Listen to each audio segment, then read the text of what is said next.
A hilarious new stand-up special from comedy legend Jim Gaffigan, The Skinny, is coming to Hulu November 22nd. This Thanksgiving, see Jim in a whole new light as he gives you the inside scoop on everything from parenting teenagers to weight loss and gaslighting family members. For everyone in need of a happy hour, the new hilarious stand-up special, Jim Gaffigan, The Skinny, premieres November 22nd, streaming on Hulu. Kroger Delivery makes it easy to do your holiday shopping in a jingle. There might be a lot on your to-do list, but thanks to Kroger Delivery, you can get everything you need delivered straight to your door at the same great prices you'd find in store. Our refrigerated trucks always ensure that your groceries arrive fresh. And right now, you can save $20 on your first order of $75 or more and get free delivery with a Boost membership. Restrictions apply. See site for details. Kroger, fresh for everyone.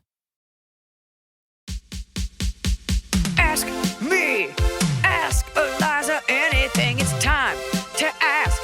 Ask me all your questions. Leave them in the Instagram comment section. Leave them on your Twitter or leave them on your Facebook. We'll see them, we'll read them, then we'll give you answers. You know it, I've got it.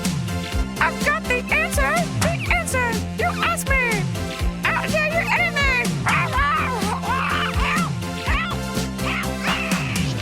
I'm so excited for my birthday party, my rave birthday party, which is this Saturday. And I know I told you guys the story about how when my party planner was over, I kept making like bleep noises, like boop, boop, boop. Because in my head, everybody knew that the song was happening.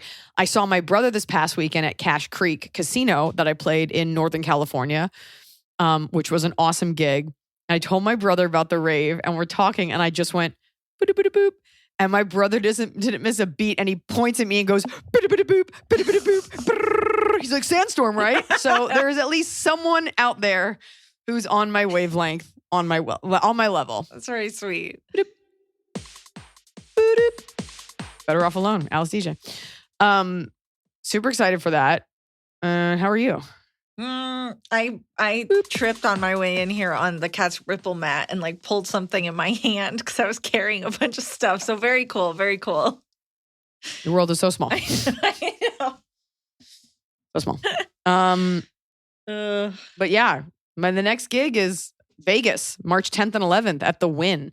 So if you're debating coming to Las Vegas for a nice, classy time, that sounded sarcastic, but I did mean it. Coming out and see me at the Wynn. That's my new home. First time there. And that's the next gig coming up. But everybody's dying to know, Iliza, how was your 40th birthday? Mm-hmm. It was simple. It was lovely. I got a lot of beautiful flowers. And Noah got us seats at this coveted Japanese restaurant in downtown LA. Very exclusive, very expensive. And they served me a menu of almost completely items that I don't eat. And I felt so bad. It was almost as if they sat down. They were like, what are like the 6 things Iliza doesn't eat in a Japanese omakase? I can't even think of anything you don't eat. Like, what are you talking? You're not a picky eater. I don't think I am. Noah's even less picky. There's just certain things that I'm just like, ugh. Like I don't like a silver skin fish, like a mackerel. Mm. I never want that sushi. I'm not a snail fan. I'm not like an organ fan, like monkfish liver. I tasted everything and everything was so expertly and exquisitely prepared, but I still was just like, I'm never going to eat baby eel. Like it looks just like, they look like noodles, but it's eels. You can hear the little heads crunching. So I can appreciate why it was beautiful, but I just got loaded and came home. But it was just that he tried and did that and it was so special. Did he get to eat your servings? He definitely ate my servings and we got snails and I asked to keep the shells and they're in our kitchen right now. So everybody wins. For what are you doing with those?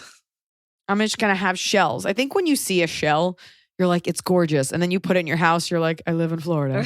Like it never looks elegant. No, it's tough. It's tough. But you love a found item. You love a little basket of pine cones.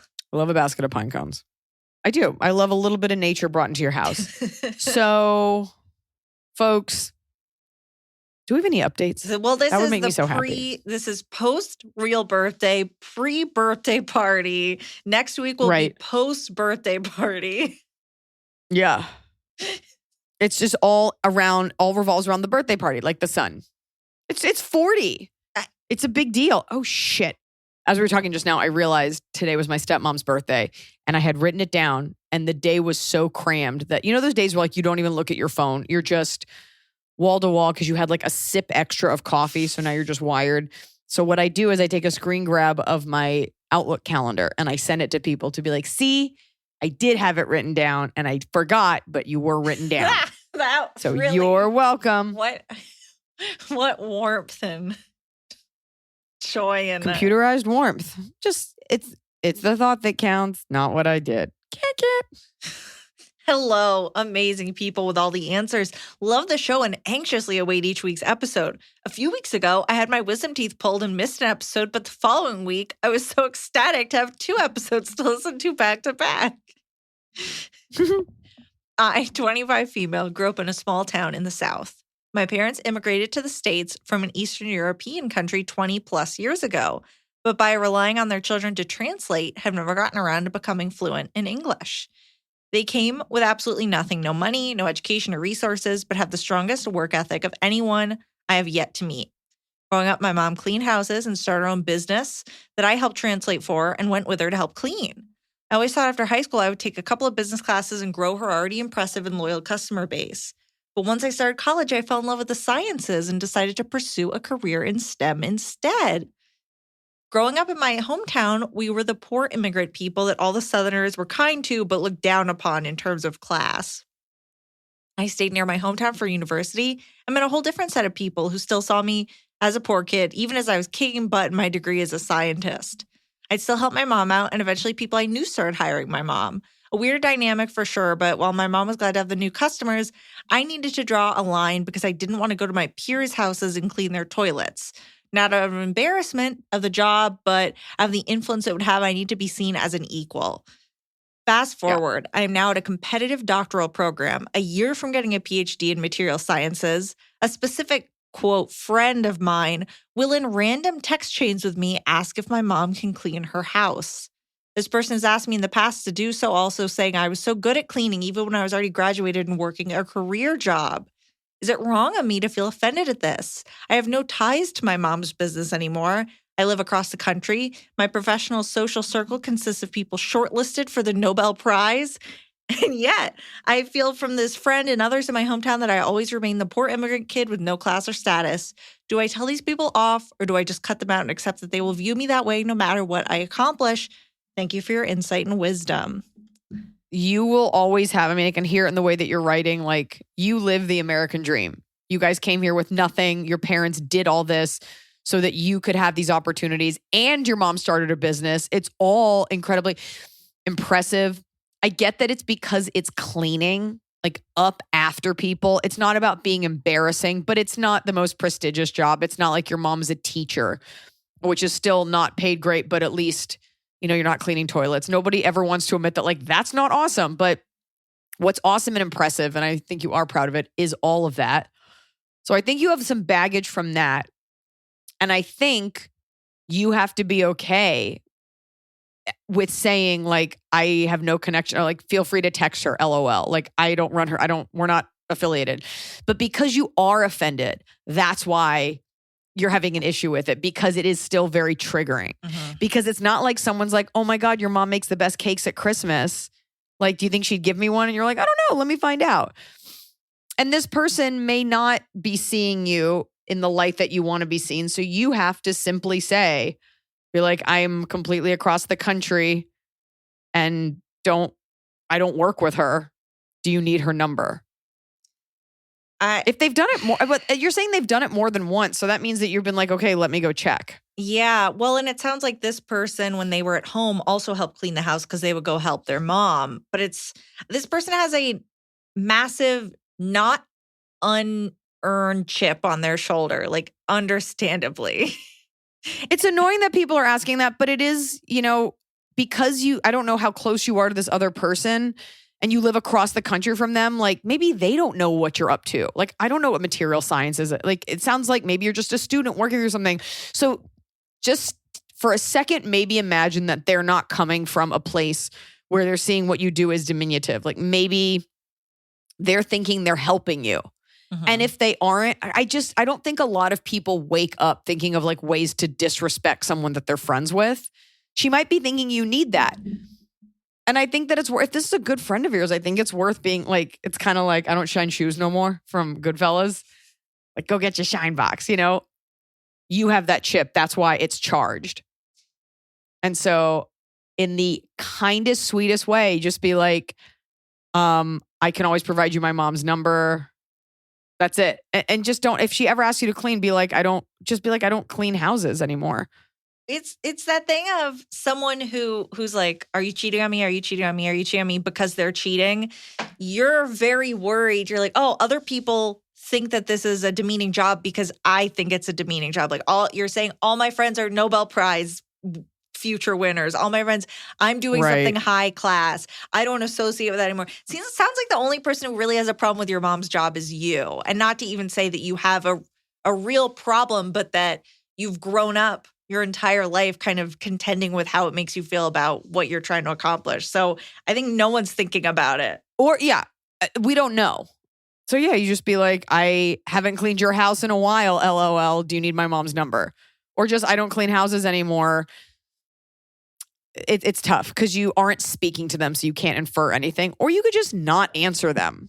Or you could just say, like, call them and be like, hey, you're saying they've done it a couple times. So like, did you clean it recently? Or were you like, oh, I can't? Or were you just like, I don't clean houses anymore and I don't do it when I'm home. It's not fun.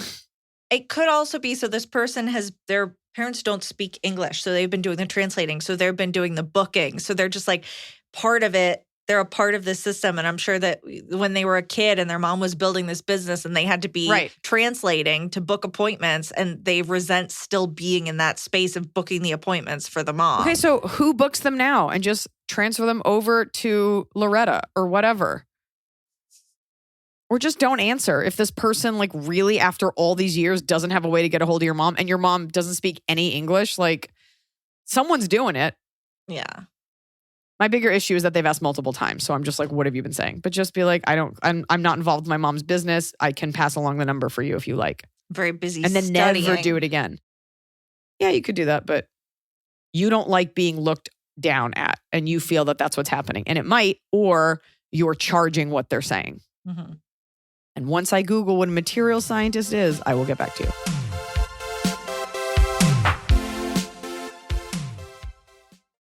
Fall has fallen, winter is on its way, the days are shorter. But just because, they feel shorter. And just because the days feel shorter doesn't mean your to-do list gets any shorter. You still have to power through your busy days. And a great way to do that is with nutritious food from Factor's no prep, no mess meals. At the end of a short day in the fall or the winter, the last thing you want to do is have to cook. Factor has got you covered from breakfast, snacks, dinner, anything in between. Factor has easy, nutritious options to keep you fueled, like their chicken Florentine with spinach and garlic chili cauliflower. You bet. That's what I want to make myself at the end of a day where I am exhausted and my husband isn't home. Whether you like routine or you enjoy mixing things up, Factor has you covered with 35 different delicious meals every week and over 60 additional convenience options you can add on, like keto cookies, pressed juices, and smoothies. And because Factor meals are chef prepared and dietitian approved, you're going to love not only Factor's meals taste, but also how they support your goals, even if your goal was just making yourself dinner. Head to factormeals.com/Iliza50 and use code Iliza50 to get 50% off your first box and 20% off your next month. That's code Iliza50 at factormeals.com/Iliza50 to get 50% off your first box plus 20% off your next month while your subscription is active. The holidays are here. And for a lot of us, the holidays mean decorating, hosting, celebrating. For me, it means a lot of traveling. And nothing feels better year-round, but especially during the cozy holidays, than a restful night's sleep in soft, luxurious sheets. Boll & Branch's signature sheets are made with the finest 100% organic cotton, and they get softer with every single wash. You already know that I got Boll & Branch this summer when I needed breathable sheets to sleep in, but this holiday season, I'm actually gifting some of my friends and family Boll & Branch's Ultimate Softness Bundle. I get to choose a signature hem sheet set in any color, a signature hem pillow set, and a waffle bed blanket. And they're all getting juniper because I think it's a classy color. This way you know you have something nice to sleep on when you visit. It's the perfect gift for you and them. Gift you and your loved ones a better night's sleep with Boll & Branch. And right now is their best offer of the entire year. For 25% off plus free shipping on your first set of sheets, head to bollandbranch.com/Iliza. That's Boll & Branch, BOLLAND branch.com/Iliza for 25% off. Limited time only, exclusions apply. See site for details. So finally, fall is here. I have been looking forward to it. I have had a hard year in a good way. I had a baby. I have been on a nonstop tour, nonstop traveling, and it's been hot. So I'm looking forward to, of course, pumpkin spice, everything, cooler weather, and slipping into a cozy sweater from Quince. I've talked about Quince before. Quince has beautiful leather jackets, cotton cardigans, soft denim, and so much more. All Quince items are priced 50 to 80% less than similar brands. Dressing expensive doesn't have to be expensive. Their clothing is beautiful, it's durable, it stands the test of time, and it's what I like to call a capsule wardrobe. I got an Italian wool cocoon coat. That's one of those, it's got like a European collar and it covers my butt so I can walk around New York City and not be chilly. And Quince only works with factories that use safe, ethical, and responsible manufacturing practices. Get cozy in Quince's high-quality wardrobe essentials. Go to quince.com/Iliza for free shipping on your order and 365-day returns. That's QUINCE.com/Iliza to get free shipping and 365-day returns. Quince.com/Iliza.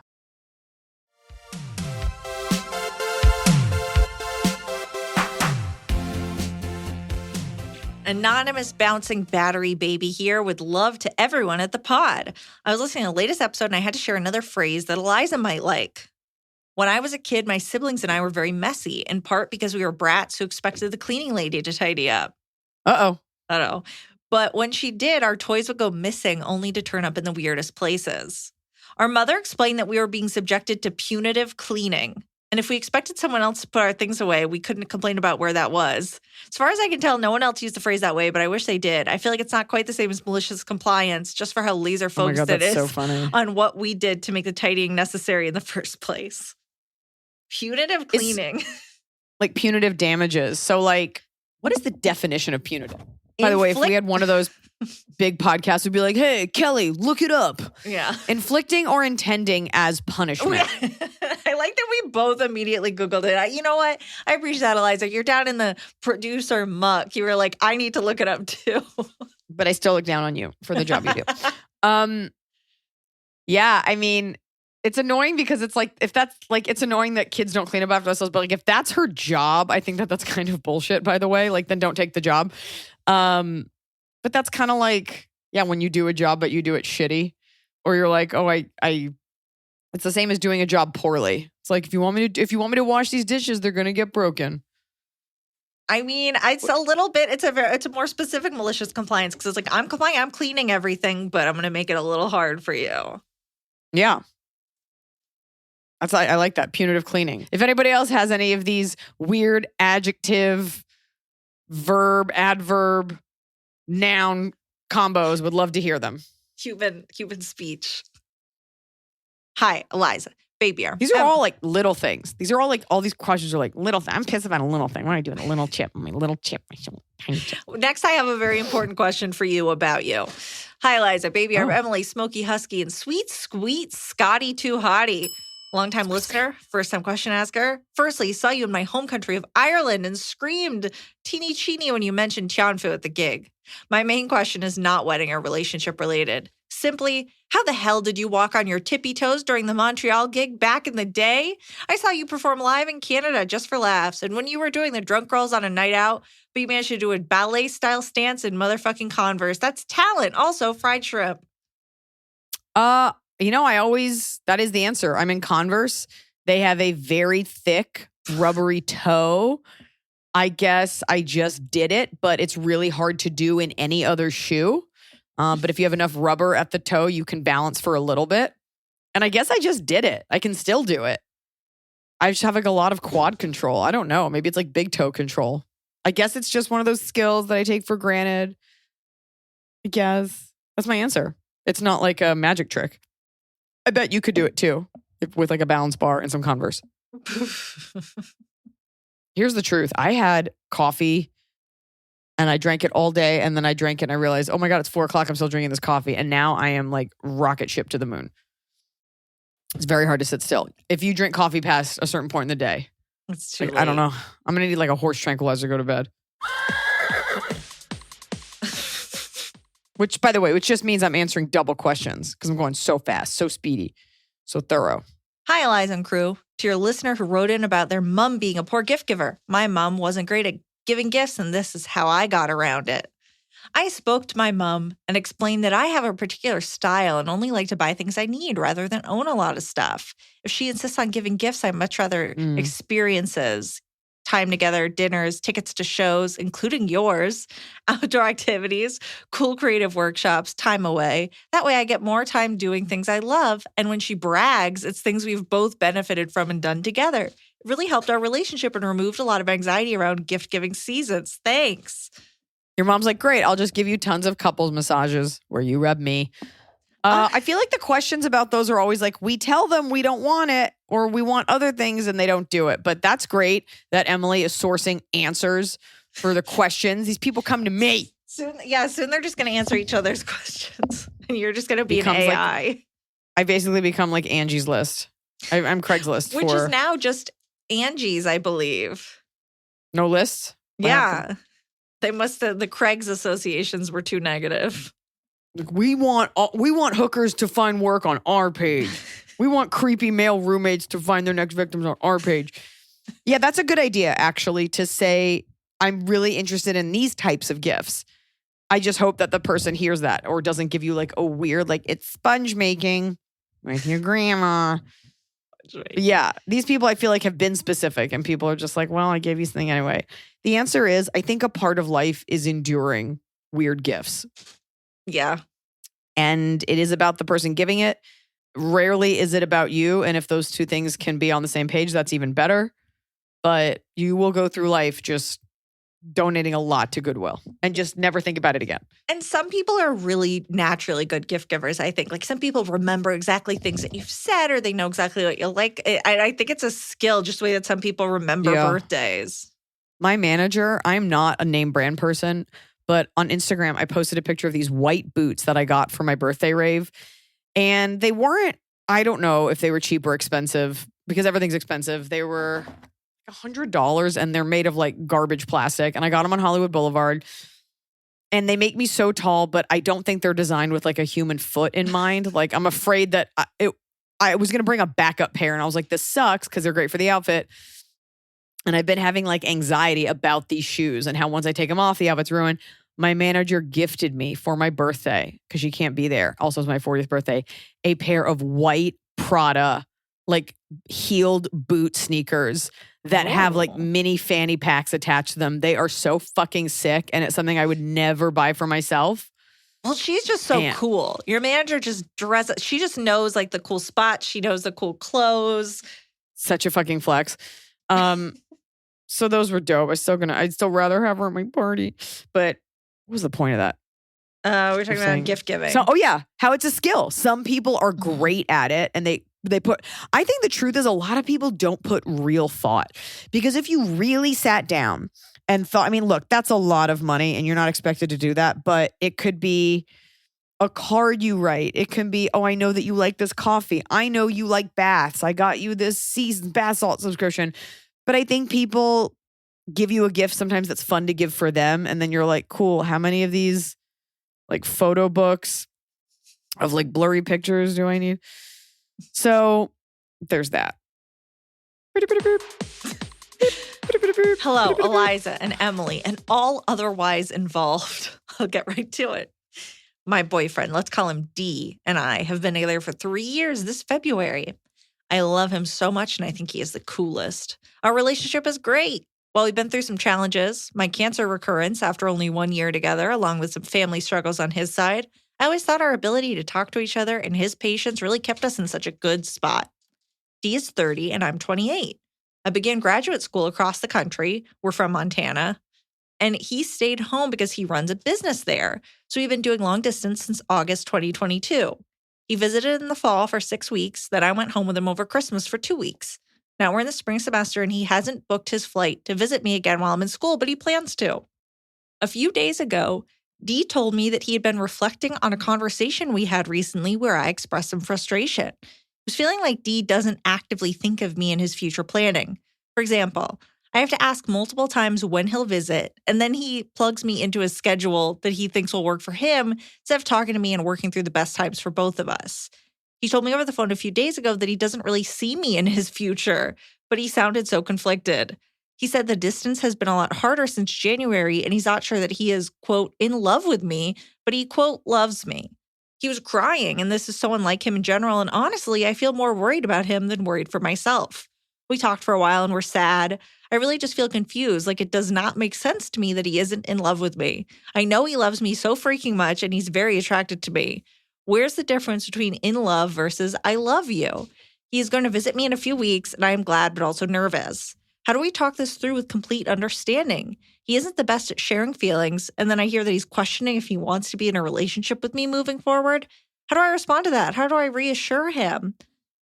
I have a feeling I know what you'll say, but I could use a hot take on this emotional mindfuck. Best of all, and I have Noah's cookbook on my list of things to buy.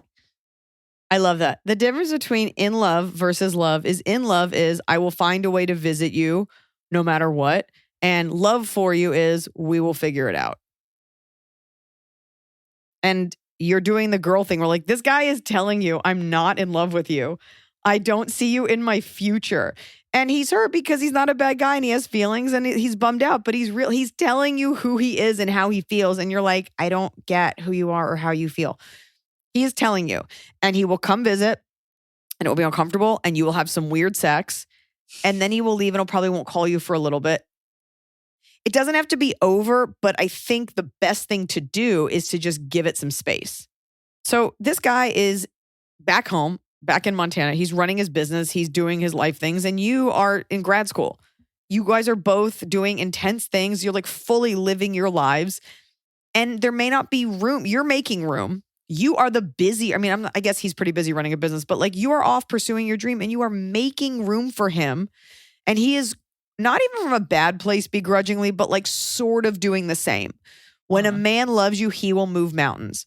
If your issue is that he's not like lunging at the chance to see you, you know, there is the version where he is just a quiet guy and he's not as expressive. But I think the best thing to do is to have a beautiful conversation and give it the space and say to him, like, do you want to take a break? Like, I'm okay with that. Because then you'll get the real thing. What you don't want to do is cry and be like, I can't believe it. And then he like stays in this relationship even longer. And you're like, if you didn't love me, why did you leave me on? Like you're forcing him to give you the answer that he doesn't want to give you that way. But he's not feeling it. He's busy living his life.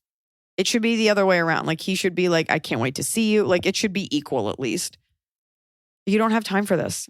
You don't have time to like consider this and make feel like I'm worried for him. Worry about yourself.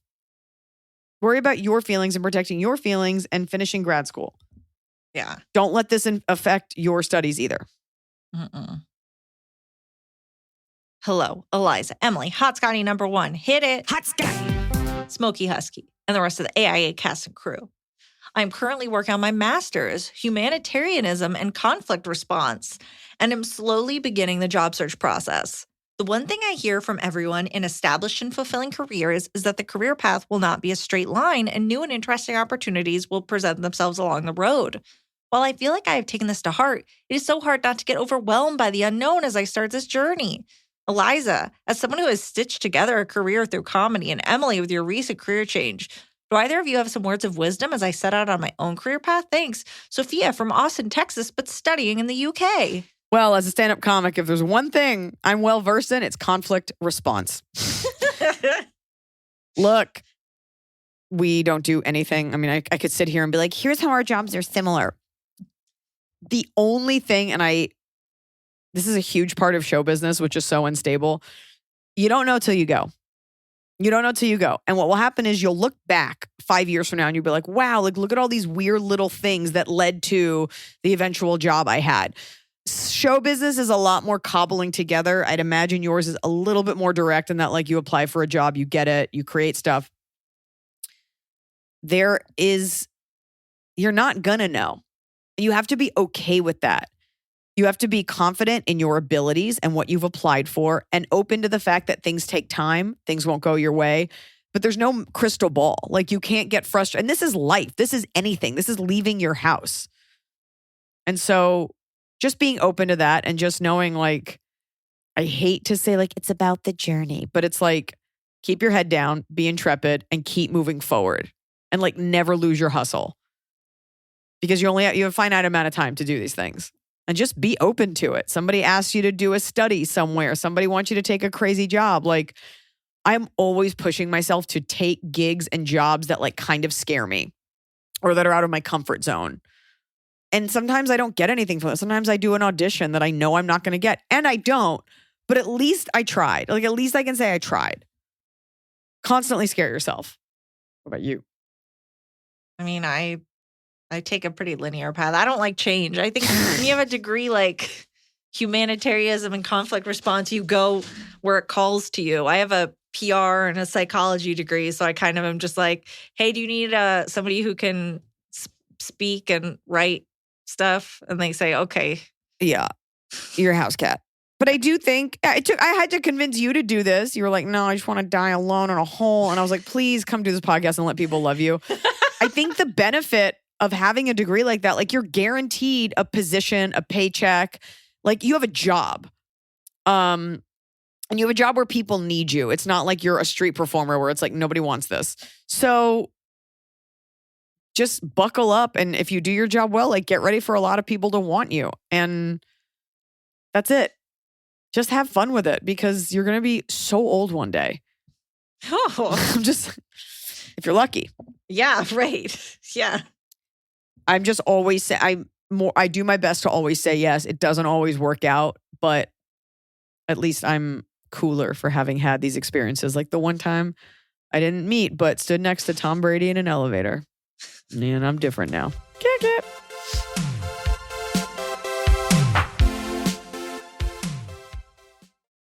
A hilarious new stand-up special from comedy legend Jim Gaffigan, The Skinny, is coming to Hulu November 22nd.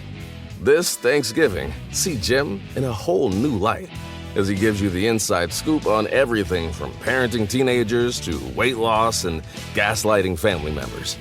For everyone in need of a happy hour, the new hilarious stand-up special, Jim Gaffigan, The Skinny, premieres November 22nd, streaming on Hulu. Everybody sleeps, but no two people sleep alike. At Coop Sleep Goods, we celebrate the way you sleep differently. We believe everyone deserves a great night's sleep with their own pillow, and the adjustable, customizable Coop pillow makes it easy. Whether you're a side sleeper, back sleeper, or even a starfish, we've got the perfect pillow for you. Crafted with our innovative memory foam and microfiber fill, our hypoallergenic pillows adjust to you, not the other way around.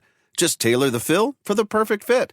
Add some in, take some out, until your pillow's just right for you. See why luxury hotels and spas worldwide feature Coop Sleep Goods and why we have tens of thousands of 5-star reviews. With our 100-night risk-free trial, you've got nothing to lose, except those sleepless nights. Get up to 50% off selected items during our Black Friday Cyber Monday sale when you visit coopsleepgoods.com/comedy. That's COOP sleepgoods.com/comedy.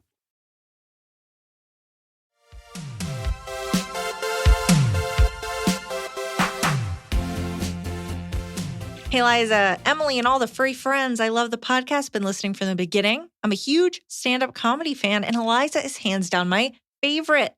My husband and I saw you in Cincinnati when you were very pregnant, and I was so impressed with your dedication and energy. We did the meet and greet, and Hunter came out and chatted with my husband and I for a bit, and he was so nice. Can you imagine? Yeah. What if somebody wrote in and was like, Hunter was so mean to me? Like, we would never buy it. We'd be like, who are you talking to? Yeah. I'd be like, what did you do? Yeah, you did something bad. He's the nicest. Did you poke the bear? You poked the bear. Oh, anyway, let's get into it. It's a doozy. I got married in June 2022. We wanted our wedding to be small and casual and just be a fun day with all our closest family and friends. It turned out wonderfully, with the minor exception that our photographer took not one photo at our reception. It's fine. I'm not still bitter about it. Whoa. Whoa. Our wedding officiant was someone I have considered a close friend for many years. Wait, that's not what the question's about? No. Like suing this person for failure to execute? Okay. Do you think the photographer was just like, well, I took you guys all the stuff in your dress in a line. Aren't we good? Well, I took a lot of pictures of the wine at the cocktail hour, and I took pre-batch pictures of the chicken. Jesus Christ. All right, go ahead. Our wedding officiant was someone I considered a close friend for many years. We asked him to do the ceremony as a joke, which eventually evolved into a real idea, and we thought it would be really fun. He is a great public speaker and has a great sense of humor. My husband and I are not religious, and we didn't want anything too traditional or sappy. The friend, we'll call him Jack, was definitely more my friend than my husband's. Jack is a very emotional, sensitive man, whereas my husband is much more stoic and reserved. They got along fine and hung out in groups, but it wasn't like they were going to go get a beer, just the two of them.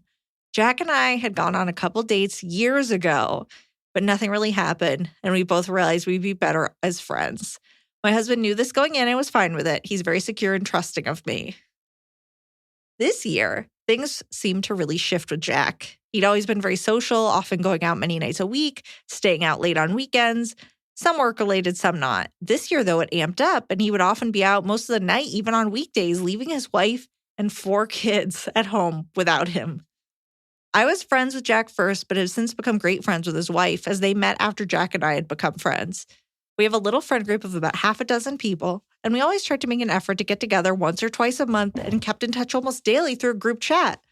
This year, Jack became close friends with a client of his who is younger and single. Ever since they've started hanging out more, Jack's behavior became erratic, and he began withdrawing from our group.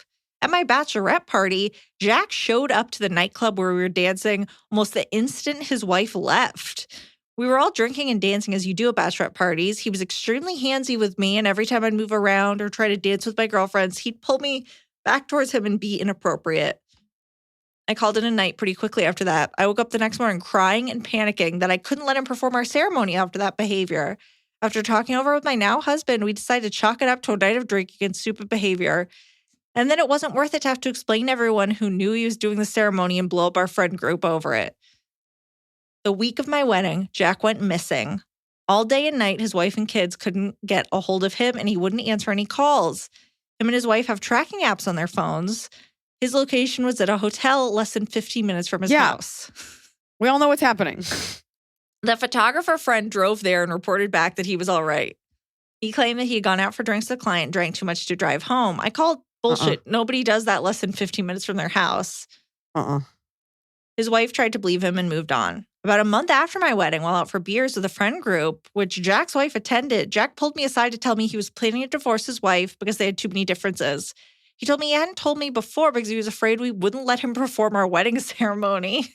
The kicker was that his wife's mom was actively dying of cancer. Jack said he was going to wait until after the mom died to make things easier. He told everyone in our friend group this, putting us all in a really uncomfortable position. Oh my God. Over the summer, I heard from people around town that saw him kissing women or behaving inappropriately. Members of the friend group each approached him with support and kindness and tried to figure out what was going on. 2 weeks after the wife's mother died, Jack asked for a divorce. His wife was blindsided and devastated and ended up in the hospital because of her shock and anxiety. The friend group rallied around her and tried to be as supportive as we could to both of them. Both of them. This is awful. This is a podcast where this is very long and awful and scary and sad. Months went on. You wait till you hear what the question is. Months went on, we all kind of grew apart. I keep in touch with some people from the group, but there's a lot of distance between Jack and everyone. After several unanswered texts from me to him, trying to check on him, I basically called him out and said, "What the fuck? You were one of my closest friends, and I'm very worried about you." We meet for a happy hour to discuss everything. He tells me there's always been a part of him that wishes that we would have tried to be a couple, and he's always loved me as more than a friend. I told him that made me uncomfortable, and I wish he hadn't shared it with me. I called him out for being inappropriate at my bachelorette and told him he couldn't respect my marriage and husband, and I would not be able to maintain our friendship. He told me he needs some distance. Cut to the next day, he's texting me, inviting me to a party at his house with nobody else from our friend group invited. My question is, am I the asshole for abandoning him when he's clearly going through something? Stop. I think, stop. This is the ultimate example, Iliza, of what you talk about where women write into the show worried that they were somehow just to hear in the themselves wrong. talk. Yeah, that's right. That's right. Are you the asshole? No.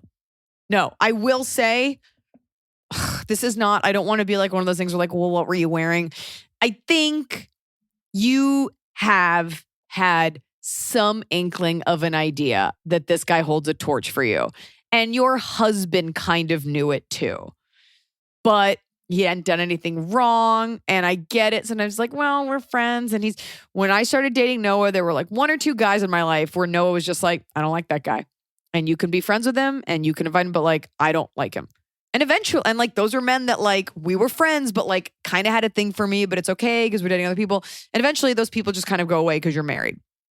You're not the asshole. Definitely lean on your husband for this one. This person has put you through a lot. And the photographer, I'm still hung up on the photographer. I'm but the fact more that they're mad friends, at the photographer than this guy.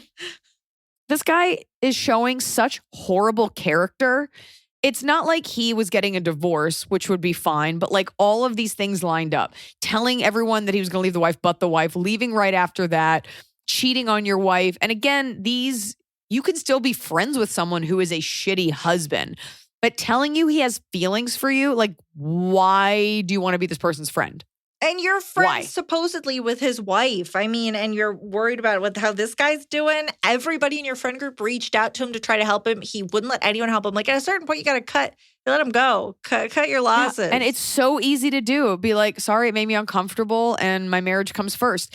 And then here's the thing you have to get through your head as a girl, which is so aggressive. I don't mean to say it that way.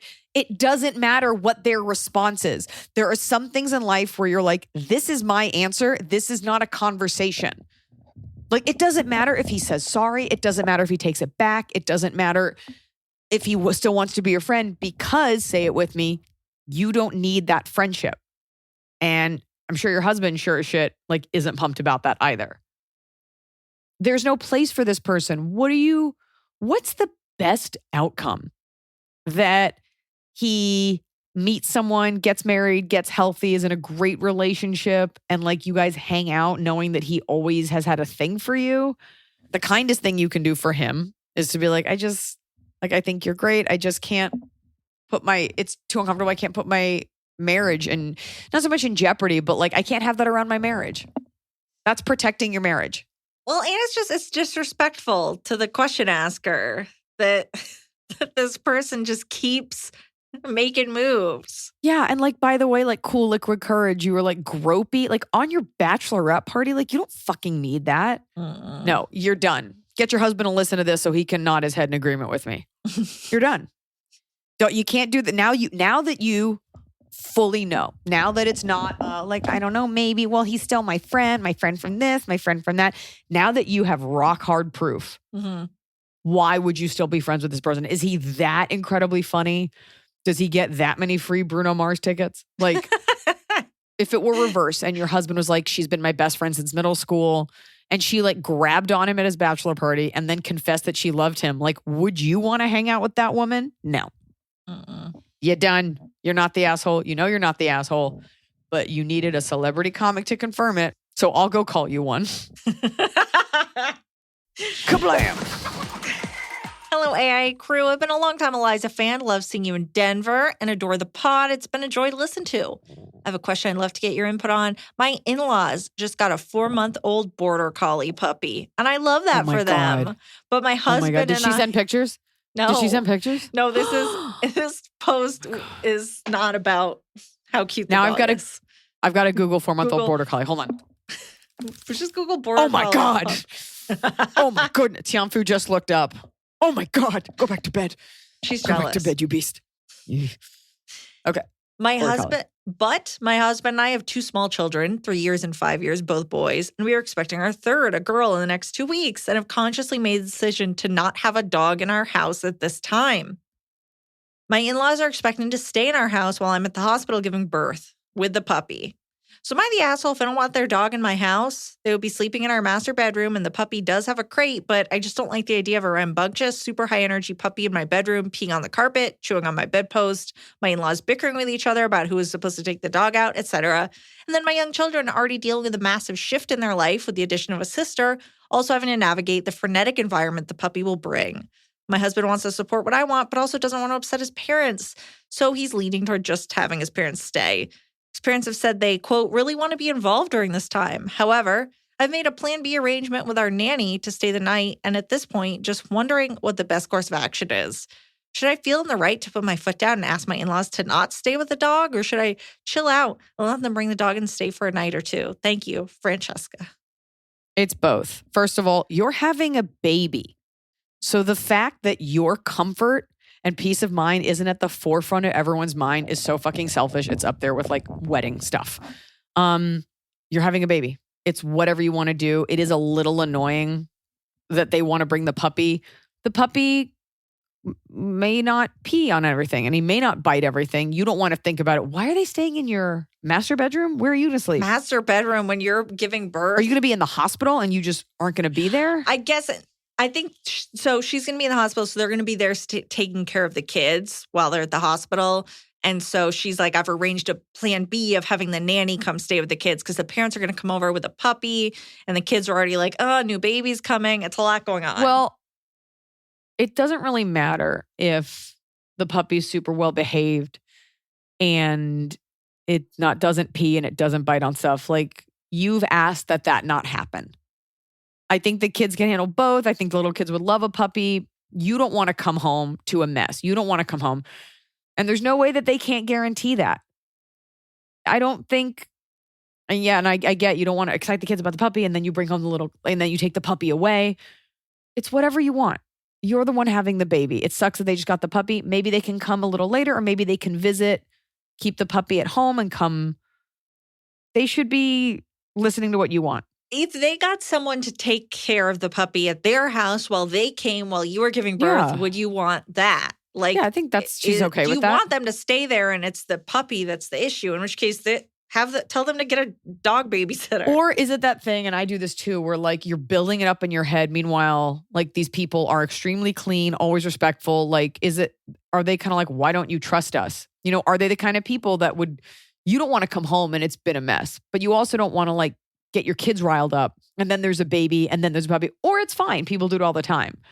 So I think you have to really ask yourself, like, what is it? Are they sloppy and you know they are and you don't want to say it? Like, what is it about that? But they should respect whatever it is that you want.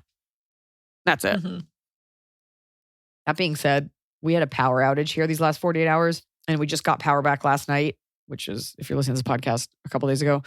And I asked a friend if I had a writing session and I was like, if I don't have power back, can we come over to your house and write in your living room, like, and use your TV because we put the script up on the TV. And she was like, absolutely. Like, being such a good friend, she was like, but could you leave Tianfu at home? I think it will upset my cat. And of course, the answer is yes. Like, that's such a nice favor. Yeah. But my first thought is like, or put your cat down so I can bring Tianfu. I'm like, or fuck your cat. She can stay in the closet. You know, we forget you're like guests in other people's homes. So the cat's fine. We got the power back. The dog's okay. You have so many nice friends that let you come over. You have a friend that let you come over to their guest house to do an interview. That was, during another power internet outage. Was bad. Not an interview, an audition, because there was power. Yeah, power outage. And I didn't get it. Listen, this all comes down to, as a woman, not being okay with saying, here's what I'm asking for. Because you're afraid of how you be perceived. You got your husband to back you up. Don't check back in.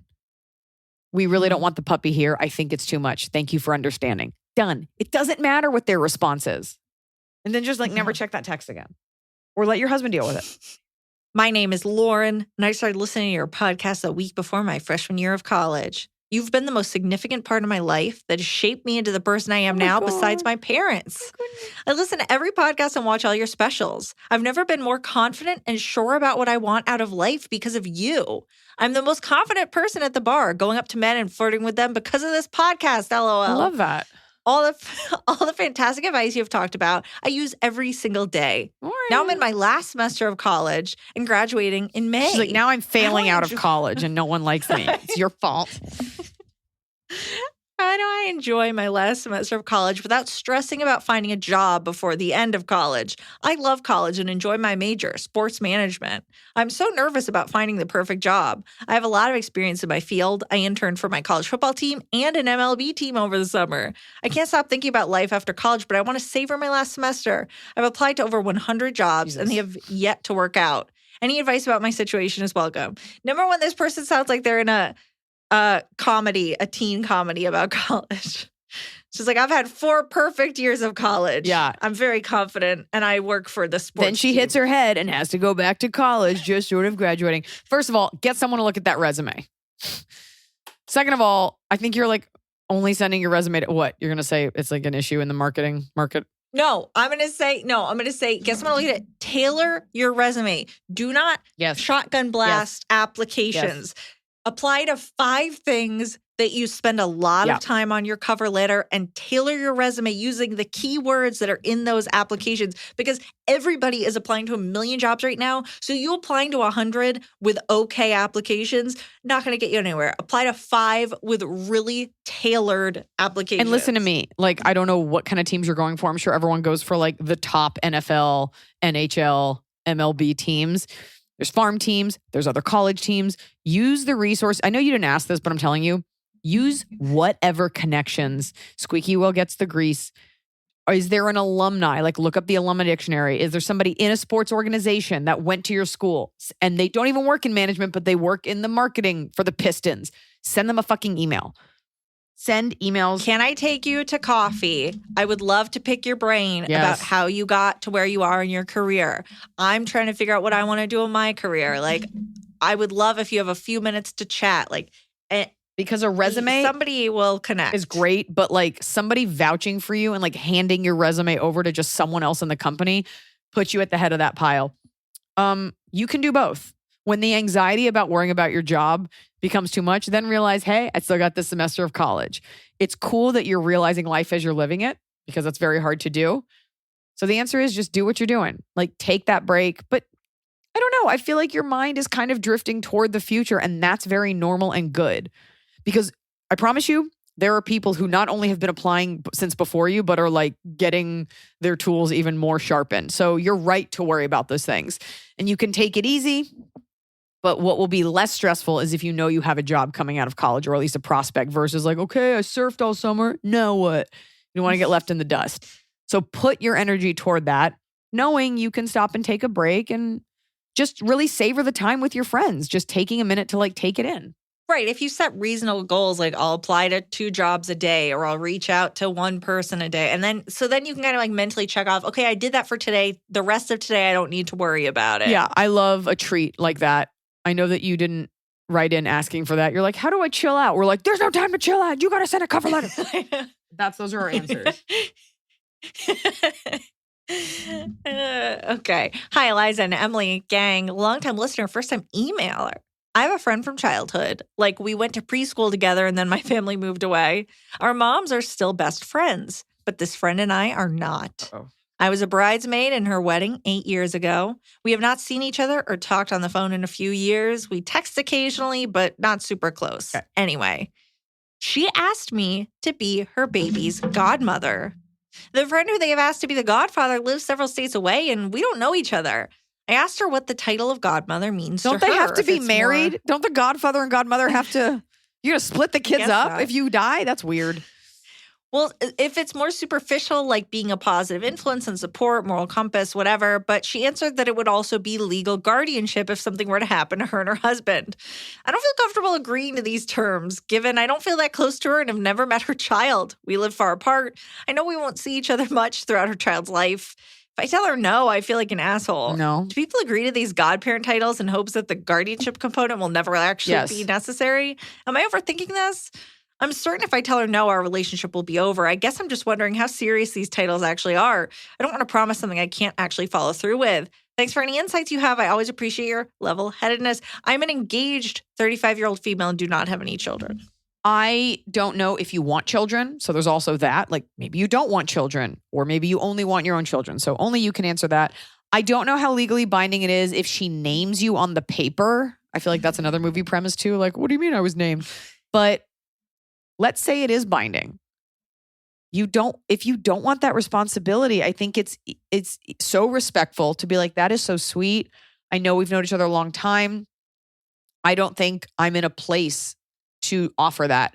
I don't think I'm right for it. And I just wanted to give you the respect of say these words. Like, I wanted to give you the respect out of the fact that we've known each other for so long, of like really thinking about it and what's best for your kids and the type of life that I live. Not that you're like a heroin addict, but like, I just don't think it should be me. But hey, I'm always here for a birthday present. That's fair. What just is because going it's on? one of those things in life. Like sometimes there are questions like just because you asked it means you get it. Like if I ask you like, so am I invited to your birthday? Then you have to be like, yeah, do you want to come to my birthday? Like sometimes just by asking, it's implied that you're going to get it. It does not have to be one of those. So once again, it's a girl being like, I have a boundary and something I'm comfortable with. Am I an asshole for wanting to be comfortable? Definitely do not take that job. What is up with this woman with a child that she's like, who should have legal guardianship of my kid? That woman I haven't talked to in a few years? She's perfect. Yeah. So, I mean, maybe she's just a weirdo, whatever. The point is you don't want it. You don't want it. Maybe you do, but if you don't, you don't. And does your baby have godparents? No. But I'm thinking of asking this girl. Because I think it's just based on the type of baby and I got the best baby. No, she doesn't, but we do need to, God forbid, in the event that something horrible happened, I do need to have someone. And it can't be your parents because they're too old. It's true. It's true. Yeah. Yeah. I mean, I did put on a paperwork. If I die, my money does go to my parents because I figure I'll probably die before them. That's awful. And they don't need $12 in Dunkin' Donuts gift cards. They can pay off my house. They don't need $50 in expired Blockbuster coupons. It's in the other room. I could put on my little Blockbuster beanie for you, but it's in the other room. It's a gift card for Miami subs. Okay, top of the cob. Finally. It's the top of the cob. You're doing it right every day. You just take a bite, top of the cob. You got a biggie. I do. My top of the cob is that Volvo said they would buy my car back. It did not come through the lemon lawyer that we retained. It did not come through any conversation with Volvo. It came through me sending a buckshot email to any important looking email address I get my hands on. Because you got an automatic bounce back bounce back a few days later on that. Except for info at Volvo or like customer service Volvo. This woman, we scheduled a call. I was like, does anything we say on this call like get me closer to whatever? Because usually you just like tell them your story and then they're like, okay, thank you so much. And I got an email. They're like, we've reviewed your case and we will buy back your car or give you $4,000. I was like, you can buy back this fucking lemon flavored clunker. So it worked. I wrote a real email. I got somebody real. It had nothing to do. I didn't like put them on blast on social media. I just went through the proper channel and it worked. So yeah. Thanks for nothing, Volvo. When do you actually give it back? I actually give it back. It's like 1 to 3 weeks. They contact me. So I will be monitoring that. And that is my biggest victory. Right at the buzzer of turning 40. Is it in writing? It is in writing. That they'll buy it back? Yeah, it's an email. All emails are in writing. Your turn. Maybe that's my top of the cob is that I went to this Atlanta comic convention, whatever. And it was so funny because, Walking Dead is a big show here in Atlanta and I guess across the earth. Yeah. And so it was like 90% Walking Dead guests. But there was a guy I walked past. My mom is very in love with the main man in Walking Dead, Andrew Lincoln, like very in love with him. And I was supposed to keep an eye out because if he was going to be there that weekend, I was going to take her, but he was not an attendee. But I thought I saw him. And then I realized, okay, the character in The Walking Dead is named Rick Grimes. Okay, that's this man's name, the character. There is a man that goes by Mick Grimes that is just an impersonator of this Walking Dead character. He had his own booth, and for $45, you could take a photo with him. And he's fully dressed up as the character. He's like, you get 3 poses. They have a backdrop and props. And I love that so much. I was like, you found a niche. Like, I guess he does really well on Twitter doing these like Rick Grimes, not even a parody. Like he is just trying to be this character. Mick Grimes is just, and he makes money for like cancer charities. I thought it was so hilarious that I immediately called like 3 people. Like, I'm standing at this booth. This man's name is Mick Grimes. It's that like weird extended universe celebrity adjacent, like grabbing just a bit of like something random for fame and being like, I ironically am famous and now I actually am. He had merch. He had shirts with his face that said Mick Grimes instead of Rick. He had autographed photos. You could take photos with him. And then a guy pretending to be Negan, Jeffrey Dean Morgan's character, who was called like I Be Negan, and fake Negan and fake Rick. I love the idea that they like get up in the morning like, I got to do my job dressing up as a character on a show that is no longer on the air and like making money off of it. I mean, he carved out a niche, God bless him. But I guess if he's making a living, there is a market. So you can't get mad at him for it. No, I mean, people were taking photos with him when I was there because I walked by because I was like, if the photo's like $10, I'm going to do it because I think it's so funny. Exactly. I was like, $45, no. Yeah, there's always that thing where like you're like, I'll ironically do this dumb thing. Oh, it's my life savings? Okay, it's not funny. Right. But I guess you're a part of the problem. It's also like, how does he explain that on a first date? Like, so what do you do? He's like, okay, well, that you're walking down. Here's the big problem also is that in the show, I guess, Andrew Lincoln at the end of the show had like a very specific haircut. And it's not a nice haircut. It's like not attractive. And this man has that exact hair. And it's not a good look. Yeah, it's like the guy who died on Hollywood Boulevard that kind of looked like a methy Christopher Reeves. And he's like, I could take this to the bank. I was once good looking, so I'm going to make a living. Bottom of the cup. Yeah, that's even weirder because then there'll be like Comic-Cons of Comic-Cons. Like it's just for your local, like weird celebrities that imitate celebrities. I would actually go to that if that was its own thing. What's your bottom of the cup? My bottom of the cob is I wish the post office was open more hours. I got to go mail some things and they're only open certain hours and I get it. They have places to be, but I got places to be and I want to come mail something and I'm sick of going between like 8 and 12 on Saturdays with all the other idiots like me who couldn't get there during the week. I mean, you work remotely, so you could definitely go during the week. I could, but I was going to go this morning. I forget what happened. I should go here. Okay, you know what my bottom of the cup is? When I got to drive to the post office. Okay. All right. Maybe you should take a nap. My bottom of the cob is no matter how old I get, how inept people are when it comes to RSVPing. Oh. I feel bad in case any of my friends are like listening to this, but like I craft an email and I'm like, please read whole email. Must present negative PCR test. I don't care if you don't like it. Like it's a free party. Like just be considerate. Make sure we're not going to all die. And RSVP to this email. So many people just didn't. And I guess I understand if you can't make it, just being like, I can't make it. But a lot of people could. And they were like, oh yeah, I forgot to RSVP. One person I texted with, she was like, I'm on it. Sorry, today's been crazy. I'm doing it. Still hasn't done it. And you don't want them to arrive. And it's like, sorry, you didn't RSVP. But it's just like, who the fuck raised these people? So many men, I had to be like, did you get it? And they're like, oh yeah, I got it right back. And I'm like, it's so many people that I just will never see again after this party. This is my farewell party. This is my 40-year-old, it's my birthday party, but my farewell to 90% of the people on the list who are just so rude. Is it at a location or at your home? It's at a location. Oh, yeah. So they can't mess around. They can't just be wandering up. People don't get like, there's a list. Like this isn't, people are just rude. Or like, can I bring someone? It's like, not if it's not your like husband or wife. I don't want you to bring like a random weirdo. I saw a social media thread about that where someone was like, how do you tell people if the person isn't your significant other that you've been with you can't bring them. Like, and so everybody was going back and forth with what to say in an invite to be like, you cannot just bring a friend. I literally wrote, no plus ones, this invite is yours alone. And the amount of people who are like, me plus one, me plus Kim, me plus Jordan. And you're just like, okay. Because I painstakingly went through and got everyone's SO's email. So it's like, they're getting an email. Anyways, my party's going to be dope regardless of these assholes. You're going to have to report back on who crashed. I will. And I hope to see you all in the coming weeks at my show in Las Vegas. And it's like we always say in the industrial copier business. Don't touch that. It's hot.